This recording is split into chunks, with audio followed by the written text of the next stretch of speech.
But first, Jason is finding out how much money can be made from dusting off your old tech and selling it. It's estimated that there is around £2.3 billion worth of gadgets laying around unused in Britain, and 31% of UK households own at least one smartphone worth an average of £75 that is never used. To see if I could get some cash from my unused tech, I took my old Sega Mega Drive to Aston's Auctioneers, where Chris is an expert at estimating the value and then flogging out-of-date gadgets. Lovely to see you. Well, I've got an item for you. Does it work? It does work. It's fully working. In fact, the cartridges are in immaculate condition because they're still boxed. So when's the last time you played it? Oh, probably about 1996. Yeah. I think we might need to test it then to check if it's working. Have you got a price you're expecting for it?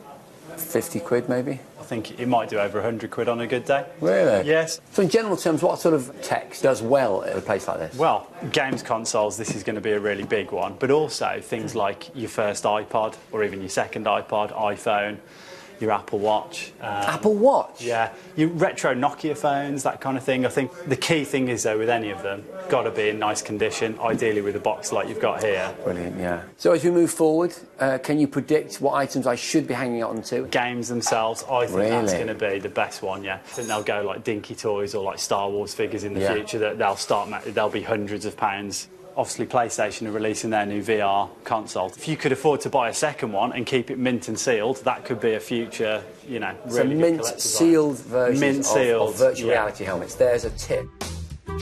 Chris couldn't sell my Mega Drive for a couple of weeks, but before I left, I took a seat in the auction to see what kinds of prices old tech was bringing in.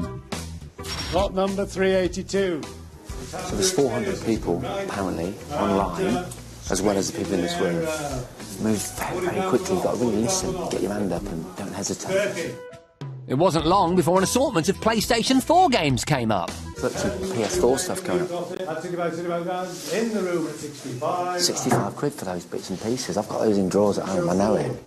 A couple of weeks later, I discovered my Mega Drive had sold for 30 quid. Not as much as I'd expected, but still, better to have 30 quid in my pocket than an unused console in the loft. On the flip side, an original Nintendo games console recently sold for around 10.5 grand, thanks to the fact that it had a rare game with it. So, you just never know. Before I left Aston's, I grabbed a quick chat with in-house camera expert Tim Goldsmith. It's really surprising. In the last 10 years, lenses in particular, old lenses, have gone through the roof. Now you can get an adapter to put pretty much any old lens on pretty much any modern digital camera. And people just love the effect that they give. I'm surprised to see the FinePix 3D. That's unusual. This is a perfect example of something which was available in the last couple of years. And I'm guessing, like so many items here, because it's in the box and it's in really good nick, it's going to fetch more money. Yeah. If you look on the internet, they're selling for £300 plus. So you could have used it for 3 years and you'd now get your money back. Now, that's quite an investment. What about the old box cameras like these things? Do they have any value?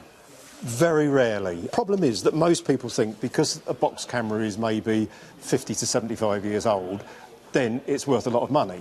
The bottom line is that they made them by the million. So unless it's something really unusual, like an unusual colour, which they did a few, most of the time a box camera isn't really worth anything at all. That's fascinating. But the other way round, they think, oh, I've got something that's maybe only 10 or 20 years old, it's probably not of any interest to people. That's also not true, because sometimes the modern cameras have just got some unusual feature. They do something that the others don't, and that's what everybody wants. Auction houses like this are a good way to sell your unwanted tech.